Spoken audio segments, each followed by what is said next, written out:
샬롬. 사랑하는 주 예수의 성도 여러분, 9월의 마지막 날 9월 30일 화요일 주님의 크신 평강이 함께 하시기를 바랍니다. 또 9월 한 달 동안 주신 주님의 은혜에 감사드리며 또 10월도 영적인 추수를 맞이하는 우리 모두일 수 있기를 바랍니다. 오늘 찬송가는 새 찬송가 304장입니다. 그 크신 하나님의 사랑 함께 찬양하시겠습니다.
아멘. 오늘도 그 크신 하나님의 한없는 사랑을 찬양하며 감사드립니다. 오늘 말씀은 로마서 11장의 말씀입니다. 25절부터 36절까지 하나님의 말씀 함께 나눕니다. 형제들아, 너희가 스스로 지혜 있다 하면서 이 신비를 너희가 모르기를 내가 원하지 아니하노니 이 신비는 이방인의 충만한 수가 들어오기까지 이스라엘의 덜어는 우둔하게 된 것이라. 그리하여 온 이스라엘이 구원을 받으리라. 기록된 바 구원자가 시온에서 오사 야곱에게서 경건하지 않은 것을 돌이키시겠고 내가 그들의 죄를 없이 할 때에 그들에게 이루어질 내 언약이 이것이라 함과 같으니라. 복음으로 하면 그들이 너희로 말미암아 원수된 자요 택하심으로 하면 조상들로 말미암아 사랑을 입은 자라. 하나님의 은사와 부르심에는 후회하심이 없느니라. 너희가 전에는 하나님께 순종하지 아니하더니 이스라엘이 순종하지 아니함으로 이제 긍휼을 입었는지라. 이와 같이 이 사람들이 순종하지 아니하니 이는 너희에게 베푸신 긍휼로 이제 그들도 긍휼을 얻게 하려 하심이라. 하나님이 모든 사람을 순종하지 아니하는 가운데 가두어 두심은 모든 사람에게 긍휼을 베풀려 하심이로다. 깊도다 하나님의 지혜와 지식의 풍성함이요 그의 판단은 헤아리지 못할 것이며 그의 길은 찾지 못할 것이로다. 누가 주의 마음을 알았느냐? 누가 그의 모사가 되었느냐? 누가 주께 먼저 드려서 갚으심을 받겠느냐? 이는 만물이 주에게서 나오고 주로 말미암고 주에게로 돌아감이라. 그에게 영광이 세세에 있을지어다. 아멘. 하나님의 말씀입니다. 하나님 말씀에 감사합니다. 자, 오늘은 11장의 마지막 구절을 함께 나누죠. 이 로마서는 두 부분으로 나눠 있는데요. 1장부터 11장까지는 이 구원의 원리, 구원의 적용에 대한 하나님의 말씀을 이 원칙으로 말씀해 주시는 것이고요. 이제 11장이 끝난 다음에 12장부터는 이제 이 구원을 어떻게 살아가야 되는가에 대한 적용의 실천의 말씀을 우리에게 전해 주십니다. 자, 우리 구원에 대해서 계속해서 함께 이 복음을 나누고 있는데요. 특별히 교회 다니며 가장 중요한 이 복음을 날마다 또는 주일마다 또 우리의 마음에 새길 수 있도록 이 가장 중요한 것 우리에게 가르쳐 주시고 들려주심에 감사드립니다. 우리 구원의 원리, 이 구원의 이 신비를 우리 모두 잊지 않고 계속 살아갈 수 있기를 바랍니다. 자, 오늘 25절은 이렇게 시작을 하죠. 형제들아 너희가 스스로 지혜 있다 하면서 이 신비를 너희가 모르기를 내가 원하지 아니하노니 이 신비는 이방인의 충만한 수가 들어오기까지 이스라엘의 더러는 우둔하게 된 것이라. 자, 이제까지 로마서를 통해서 구원을 너무나도 분명하고 선명하게 설명하던 바울은 25절에 이 구원을 신비다라고 말하고 있습니다. 왜 그럴까요? 자, 25절에 스스로 지혜 있는 자다라고 말씀하시죠. 여기에서 스스로 지혜 있다라고 하신 것은 세상의 지식이나 종교적 교리로 아는 것을 말합니다. 그러니까 교만하여 단순하고 순수한 복음을 무시하고 낮은 수준으로 경멸하는 그러한 사람들을 책망하고 있는 것이죠. 때로는 신앙생활을 하다 보고 목회를 하다 보면 참 자기가 어떤 세상의 학력이나 아는 것이 많다고 해서 이 성경의 말씀이나 복음을 너무나도 이 낮은 수준의 것으로 그렇게 말씀하시는 분이 계십니다. 자, 그런데 영적으로는 너무 무지한 거예요. 영적인 눈으로 보면 그 사람은 정말 영적으로 아무것도 모르는 사람이죠. 자, 유대인들이 바로 그랬다라는 거예요. 자신들은 의롭고 똑똑하다는 것을 앞세워 오히려 복음에 우둔한 자가 되었다라는 것이죠. 내가 이 복음에 대해서, 말씀에 대해서, 또 내가 교리에 대해서 다 알고 있다라고 하는데 오히려 성령님을 모르고 오히려 하나님의 말씀에 대한 그 진리를 깨닫지 못하는 모습, 바울이 참 안타깝게 여기고 있는 것이죠. 이에 바울은 구원을 지식이나 교리 혹은 인문학적인 학문으로 설명하려고 하는 유대인들에게 구원은 신비로운 것이다 라고 강조하고 있습니다. 여기서 신비라는 것은 비밀과는 조금 다른 의미죠. 비밀은 감추어져 놓은 것을 숨겨 놓아 못 보게 하는 것이지만 신비는 눈앞에 이미 펼쳐져 있는데 보는 눈이 없어서 보이지 않는 것입니다. 이거 참 답답한 거죠. 어떤 사람들 때로는요, 참 답답한 사람들이 있어요. 앞에 훤히 보이는데 그걸 깨닫지 못해서 그냥 넘어져 실수해 버리는 것이죠. 구원이 이미 이루어졌지만 마음이 교만하고 영적으로 눈이 감기워서 이 구원을 깨닫지 못하는 모습, 신비를 알아야 된다. 겸손해야 된다라는 것이죠. 그렇기에 구원은 신비입니다. 이사야 말씀에도 여호와의 말씀에 내 생각은 너희의 생각과 다르며 내 길은 너희의 길과 달라서 하늘이 땅보다 높음 같이 내 길은 너희의 길보다 높으며 내 생각은 너희의 생각보다 높다라고 말씀하셨죠. 즉, 이 하나님의 신비를 아는 자는 하나님이 높으시고 그리고 우리가 깨닫지 못하는 분이시다라는 걸 인정하게 된다는 것이죠. 어찌 우리가 하나님을 다 알 수 있겠습니까? 어찌 우리가 성경을 몇 번 읽었다고 해서, 신학을 몇 년 했다고 해서, 우리가 어떤 경험이 있다고 해서 그 신비로운 하나님을 다 알 수 없는 것이죠. 그렇기에 지식을 알게 되면 사람이 교만해지지만, 뭔가 아는 것처럼 남을 무시하려고 하지만, 구원의 신비를 알고 하나님의 은혜를 알게 되면 사람은 겸손해집니다. 주님, 나는 아무것도 모릅니다. 주님, 나는 무익한 종입니다. 오직 주님의 은혜입니다. 그 구원의 신비를 깨닫게 되는 것이죠. 우리 한번 댓글에 이렇게 달아볼까요? 구원의 신비를 알게 하소서. 구원의 신비를 알게 하소서. 어떤 마음으로요? 겸손한 마음으로 말입니다. 근데 이 신비가요, 정말 전도를 하다 보면 깨닫게 됩니다. 여러분, 전도해 보신 분은 아시겠죠? 전도를 하다 보면 정말 이 구원의 신비에 감격과 감사가 넘칠 때가 너무 많이 있습니다. 몇 시간을 어떤 분을 붙잡고 설명하고 내가 배운 지식을 총동원해서 구원을 설득해도 변화되지 않는 거예요. 설교도 들리지 않고 말씀도 들리지 않는 거예요. 근데 그 안타까운 마음으로 뒤돌아 그럼 나는 어떻게 구원을 받았지? 라고 생각해 보면 머리의 지식이나 입술의 설득이 아니었죠.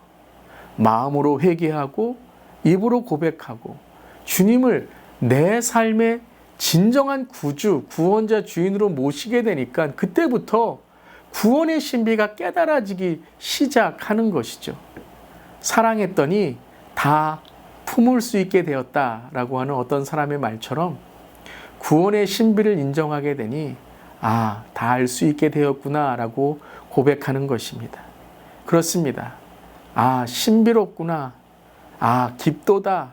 라고 우리는 고백하게 되는 것이죠. 내가 주님을 선택하거나 내가 다 알아서 주님 한번 믿어볼게요. 한번 날 설득해 보세요. 라는 것이 아닙니다. 하나님 앞에 나를 부르시고 나를 선택하신 주님, 주님의 신비에 나를 품어 주시옵소서 고백하는 거죠. 그때 우리는 이러한 고백을 할 줄 믿습니다. 29절입니다. 함께 읽어볼까요? 하나님의 은사와 부르심에는 후회하심이 없느니라. 여기에서 후회하심이 없다라는 뜻은 취소할 수 없다, 변경할 수 없다라는 뜻입니다. 하나님은 우리를 선택하시고 우리를 사랑하신 것에 대하여 취소하지 않고 후회하지 않으신다라는 것이죠. 여러분, 내가 누군데 취소하지 않으시고 후회하실까요? 아니, 우리가 날마다 넘어지고 정말 못난 모습의 우리 자신인데 하나님이 우리를 후회하지 않고 계속해서 품어주신다니 이것이 얼마나 그 크신 하나님의 사랑과 은혜입니까? 한번 반대로 생각해 봅시다. 적용해 봅시다. 여러분은 예수님을 믿으며 교회를 섬기며 후회하신 적 있지 않으신가요? 괜히 예수 믿었다. 이 사탄만도 못한 생각에 구원을 취소할까라고 생각한 적 없으시겠죠? 오늘 주 앞에 겸손합시다. 어찌 내가 주님을 저울질하고 이쪽 저쪽 판단하겠습니까? 저 사람은 안 돼요. 상처받은 것만 생각하고 내가 주님을 십자가에 못 박고 사람들 상처 준 것은 생각도 나지 않는다면 내가 신비로운 겁니다. 내가 신기한 겁니다. 다 옳다고 하는 그 교만이 바로 우리의 눈을 가리고 있는 것이죠. 33절의 말씀처럼 깊도다 하나님의 지혜와 지식의 풍성함이요 그의 판단은 헤아리지 못할 것이다. 그의 길은 찾지 못할 것이다.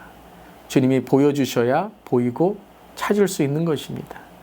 저도 목회를 이렇게 섬기다 보면 주님이 열어주셔야 갈 수 있는 길이 참 많더라고요. 그때 우리는 이렇게 마지막으로 34절, 36절 말씀을 고백할 줄 믿습니다. 우리 함께 우리 34절, 36절 정말 우리의 삶에 주님을 고백하는 마음, 구원의 신비를 알게 하여 주시옵소서. 함께 읽겠습니다. 누가 주의 마음을 알았느냐? 누가 그의 모사가 되었느냐? 누가 주께 먼저 드려서 갚으심을 받겠느냐? 이는 만물이 주에게서 나오고 주로 말미암고 주에게로 돌아감이라. 그에게 영광이 세세에 있을지어다. 아멘. 주께로 말미암고 주께로 돌아가며 살아가는 우리의 삶입니다. 오늘도 구원의 신비, 오늘도 우리의 삶에 그 예수 그리스도를 바라보며 늘 후회하지 않는 삶이 될 수 있기를 바랍니다. 왜냐하면 주님이 우리를 선택하신 것을 후회하지 않으시기 때문입니다. 아멘. 오늘 두 가지 기도 제목입니다. 하나님의 은사와 부르심에는 후회함이 없으심을 선포하며 오늘도 내가 아닌 주님만을 바라보고 후회하지 않는 신앙과 삶이 되게 하여 주시옵소서. 우리 안에 세상 지식과 종교적 교만을 내려놓고 나는 옳지 않습니다, 하나님만이 옳으십니다, 회개하고 고백하는 하루가 되게 하여 주시옵소서. 이렇게 나아가는 우리 모두 될 수 있기를 바랍니다. 아멘. 기도하시겠습니다. 그렇습니다. 주님, 정말 주님은 깊으십니다. 주님의 구원은 신비롭습니다. 하나님의 지혜와 지식은 어찌 그리 깊고 깊으신지요. 그 누가 하나님을 판단하고 헤아릴 수 있겠습니까? 누가 하나님의 길을 찾았다고 말할 수 있겠습니까? 또 누가 주님의 마음을 알았고 누가 주님의 조언자가 되었으며 누가 주님께 먼저 드릴 수 있겠습니까? 모두 하나님이 먼저 하셨고 미리 택하셨고 먼저 우리를 인도하신 줄 믿습니다. 늘 주 앞에 겸손하게 하시고 그 겸손함으로 사람들 앞에 오직 예수 그리스도만 높이는 우리 모두에게 하여 주시옵소서. 오늘도 하루를 시작합니다. 후회하지 않는 하루 되게 하시고 최선을 다해 살아갈 때 우리의 삶이 주 앞에 나아가는 그 순간 잘했다 칭찬을 받고 잘했다 충성된 종아 주 앞에 설 수 있는 오늘 하루 되게 하여 주시옵소서. 주님 감사드리며 예수님의 이름으로 기도드리옵나이다. 아멘. 오늘도 열심히 살아갑시다. 최선을 다해 주님을 섬깁시다. 아멘.